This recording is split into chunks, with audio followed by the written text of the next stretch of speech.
Bienvenidos a este nuevo podcast, esta nueva modalidad que estamos intentando poder salpicar con pequeños comentarios sobre algunos temas que nos parecen que son importantes tratar, abordar de forma de poder clarificar algunas cuestiones y que se pueden desarrollar luego en un programa más extenso, pero por un lado para facilitar a aquellos que quieren tener una información básica sin tener que escuchar un programa de 2 horas y lo puedan tener esta idea en 10, 15, 20 minutos máximo.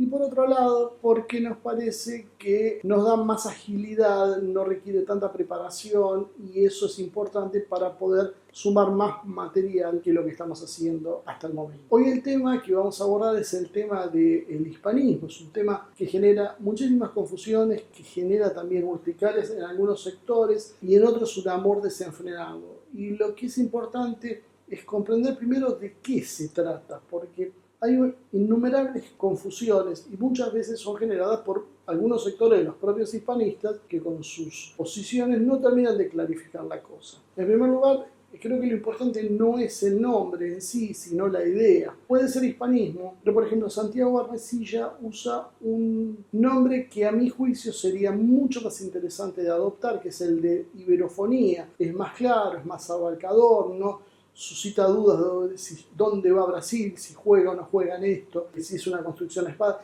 y quita esa idea también de, bueno, esto es una reedición del Imperio Español al servicio de Madrid, o de la corona española. Dos ideas que obviamente tienen muchísima resistencia en la inmensa mayoría de la gente de los países hispanoamericanos.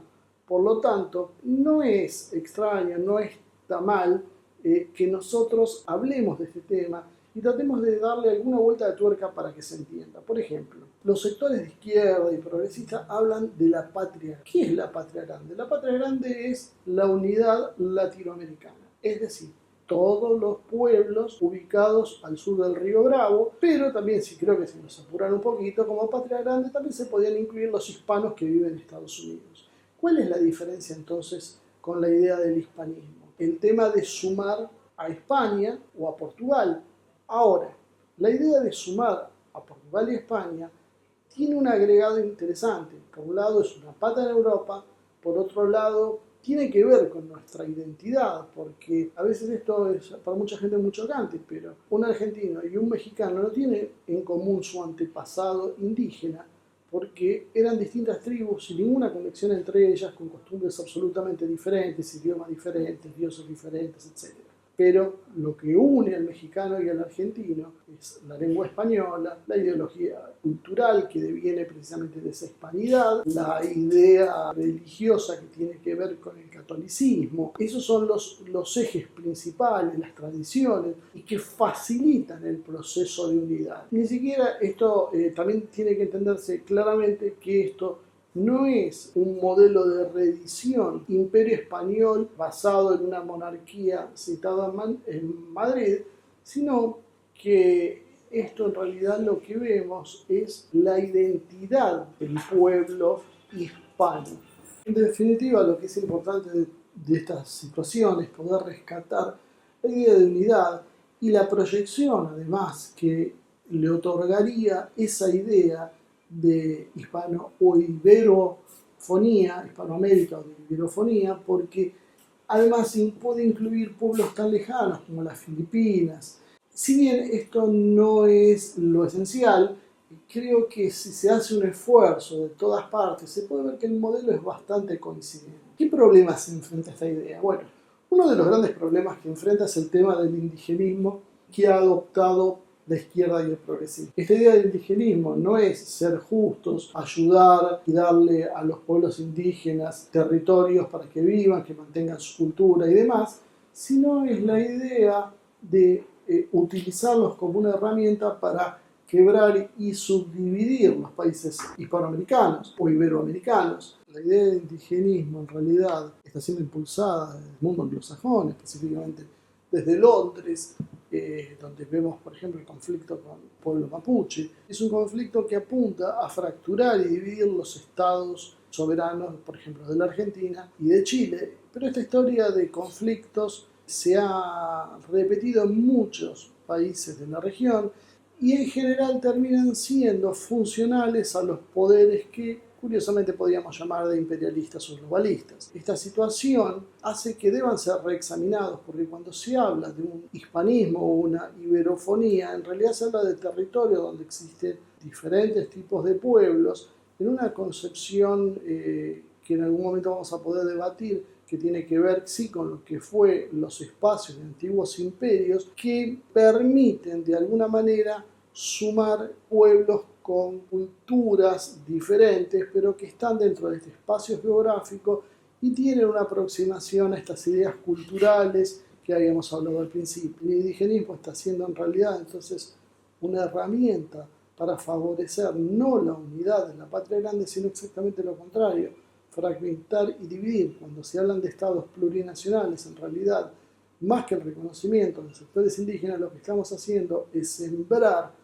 dentro de las estructuras de los estados una bomba que cuando estalle puede fracturar ese estado en varias partes. Es decir, lo que fue el Imperio Español, que se fragmentó en decenas de estados, puede seguir fragmentándose y atomizándose. Eso es un modelo que obviamente funciona y está adecuado para las necesidades.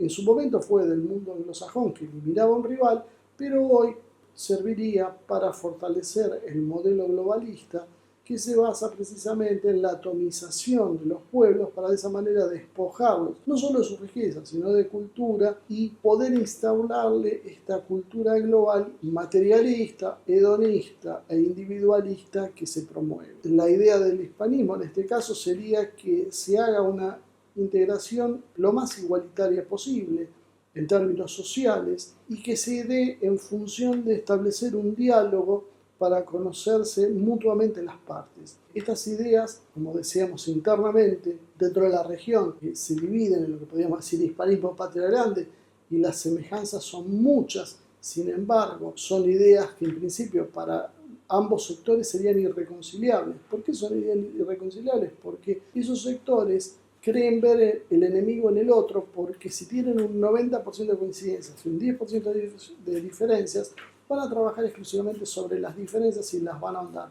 Un poco porque es la naturaleza humana, pero otro poco porque esto está fomentado desde afuera. Por lo tanto, la solución a esto es poder establecer prioridades sobre los puntos en común, aquellos puntos que significan acercar posiciones. El tema debe ser instalado desde lo civilizatorio y no desde lo político.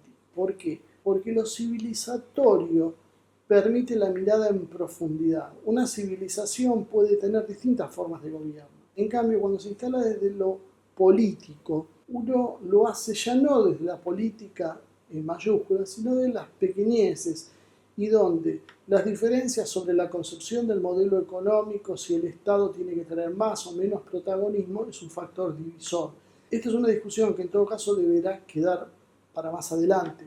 Hoy la prioridad es conseguir la unidad y la emancipación de los poderes globales. Hoy el globalismo, en el cual se basa el capital financiero, dueño prácticamente de todo lo que vemos, desde las Big Tech hasta las compañías de mercenarios, ese capitalismo no tiene patria ya. Cuando nosotros lo identificamos con Estados Unidos, con Washington, básicamente lo hacemos en una actitud facilista, pero la realidad es que su posición va mucho más allá, es mucho más lejana que esto. De ninguna forma es un tema de Estados Unidos en sí, sino es un tema de las élites de Estados Unidos, en todo caso, como cabeza de un modelo global. Esto quiere decir que muchas veces vamos a encontrar muchas semejanzas, no tanto culturales, porque tenemos una raíz diferente, pero sí que podíamos convivir pacíficamente con un obrero que perdió su trabajo en el cinturón de óxido. Esas son las cosas que tenemos que tener en cuenta. Entonces, si la discusión la damos desde el plano de vista civilizatorio, podemos conseguir mayores acuerdos. Es como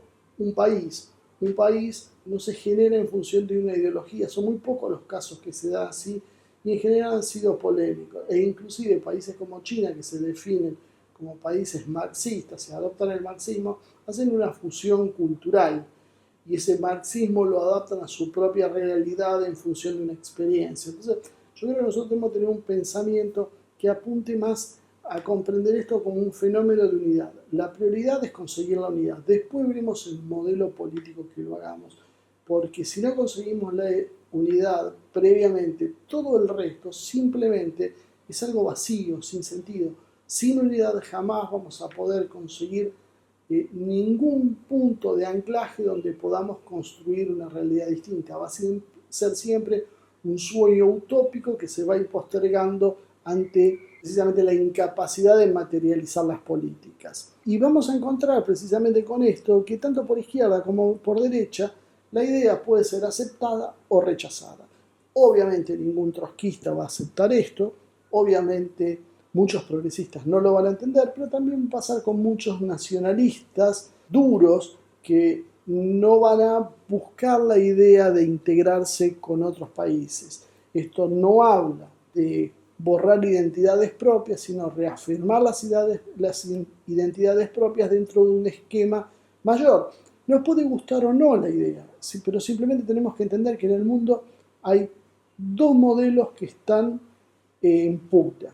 El globalismo, que es universal y que significa la destrucción lisa y llana de las culturas propias y reemplazarlas por una pátina cultural, y que seguramente va a derivar en un modelo al que le sobran algunos miles de millones de personas en el mundo, por los cambios tecnológicos que se están dando. Y por otro lado existe otro modelo que es el multipolar, pero el multipolar no es una constelación de pequeños estados. Tengamos en cuenta que el multipolar, sobre todo lo que se está barajando en Rusia y que va un poco de la mano con otras grandes potencias, como es el caso de China o como es el caso de Irán, e inclusive la propia Turquía, estamos hablando de espacios civilizatorios. Rusia es una civilización, China es una civilización, Irán en realidad su poderío lo basa en ser no lo que se ve solo de las fronteras para adentro, sino la influencia sobre todo lo que fue el antiguo mundo persa. El mundo anglosajón tiene su poderío no solo en una ciudad o en un estado, sino en esa conjunción. Por algo los británicos crearon el Commonwealth como una forma de mantener esa estructura alineada para cuando la necesiten, y que ahora mismo con el AUKUS vimos que echaron mano a ella. El mundo multipolar exige entonces ser un espacio, Patria Grande, Hispanoamérica, Hispanidad, Iberofonía, como se les ocurra, eso es lo de menos. Lo importante es que generemos ese espacio, porque no va a haber lugar para pequeños estados. El mundo, por un camino o por el otro, va a terminar en eso. Para eso creo que es muy importante que podamos combatir los prejuicios. Hay una serie de prejuicios sobre ambos bandos que tienen que ser destruidos. Por un lado, esto tiene que ver mucho sobre los anglosajones que manejan la narrativa. Entonces, como decíamos, nos dividen, nos crean falsas divisiones, instalan ideologías que son divisoras a su vez de cada una de las divisiones. Entonces, lo que terminamos es enfrentado entre nosotros, en nuestros propios países, y entonces cada vez queda más lejos la idea de construir algo más grande. Podemos ver lo que pasó con la ola del progresismo y la idea de patria grande y en qué terminó. O sea, si no logramos tener una amplitud mental para comprender que ese no es el camino, nunca lo vamos a conseguir. Por eso, exactamente, desde las usinas de pensamiento anglosajona, no señalan ese camino, porque saben que es una vía muerta. Que lo que nosotros necesitamos es comprender que la disputa en realidad tiene que ver con globalistas y soberanistas, no entre izquierdas y derechas, no entre progresistas y no progresistas. O sea, si no comprendemos esa base, todo el resto va a terminar naufragando. Y sobre todo hay que combatir las ideas fragmentarias, porque la división nos va a debilitar y la unidad es lo único que nos va a permitir de alguna manera fortalecernos y enfrentar los desafíos que vienen, que son ideas fragmentarias, las ideas del feminismo que enfrentan hombres con mujeres, las ideas LGBT que plantean el mundo en función de discriminaciones de orden sexual y que implantan nuevas corrientes culturales que tienden a modificar el lenguaje, por ejemplo, que es una de los ejes centrales de la construcción de cualquier espacio civilizatorio. Las ideas de deconstrucción, fíjense en todas las ideas primas hermanas, las ideas de construcción que tienen que ver con la destrucción del orden social, de las tradiciones culturales, porque eso prepara el caldo para que luego el globalismo pueda cocinar su sopa. Y no termina ahí, vemos el veganismo que enfrenta a aquellos que son carnívoros con aquellos que no, especistas, aquellos que creen la supremacía del hombre y aquellos que creen que en realidad los animales están por encima del hombre. Hay movimientos de los más variados, quienes están a favor de la obesidad mórbida como una forma de disidencia y aquellos que piensan que eso está mal, y así podríamos seguir hasta el infinito.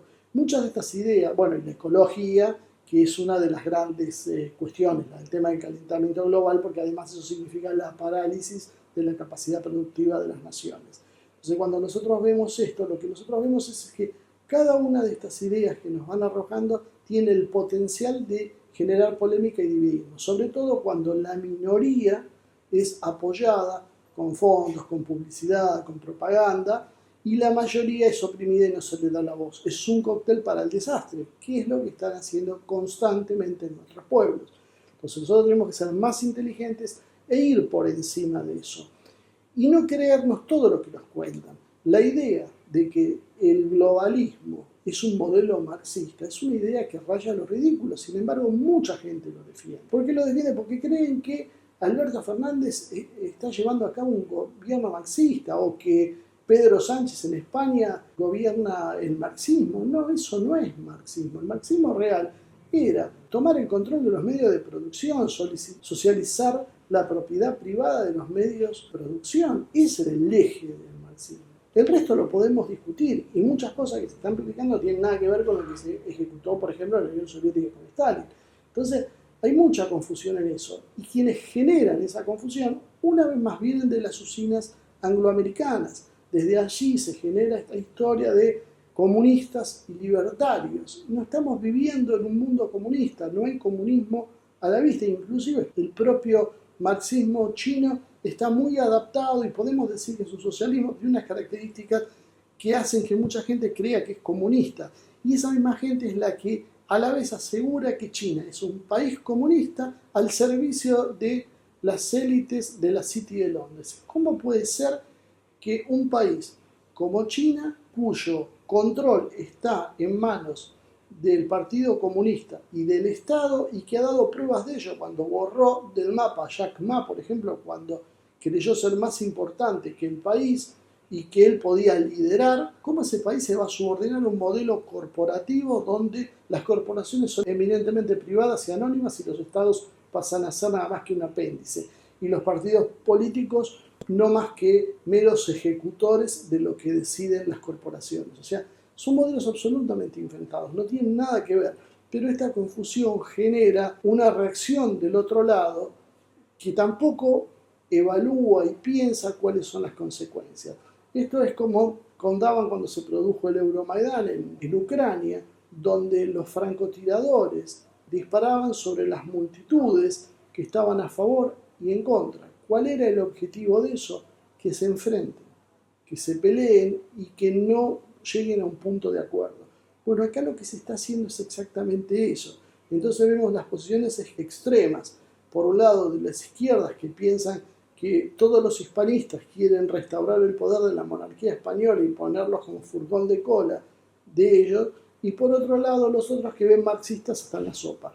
Ni una cosa ni la otra, y además la idea debe ser en desarrollo, donde pueda evolucionar hacia una posición que sea en común para todas las partes. Por eso digo, primero pensémoslo en términos civilizatorios. Entendamos la importancia de regenerar sobre nuestras raíces. Y no me digan que nuestras raíces son indígenas, porque son una minoría, y son minoría inclusive en muchos países, porque la mayoría de los países latinoamericanos lo que tienen es mestizaje, no tienen indígenas. Indígenas son muy pocos numéricamente, es una fracción del total de los ciudadanos hispanoamericanos, iberoamericanos o latinoamericanos. Son una pequeña minoría, la mayoría son mestizos. Ese es el concepto que nosotros necesitamos rescatar, el concepto de mestizo, de fusión. Entonces, si nosotros entendemos que ese concepto de mestizo y de fusión tiene algunos ejes trascendentales, como hablaba antes, la lengua, la tradición, la cultura, que eso lo heredamos de España y los que hablan portugués de Portugal, lo guste o no, Eso es el factor unitario. El resto son factores divisores. Si nosotros logramos comprender esa situación, una vez que tengamos eso en claro, después la discusión, como decía, sobre el modelo, si marxista, si no marxista, si capitalista, si liberal, si desarrollista, lo que sea, es un tema secundario. Eso se va a dar más adelante. El primer tema que nosotros necesitamos desarrollar es comprender esta necesidad de unirnos bajo un mismo paraguas.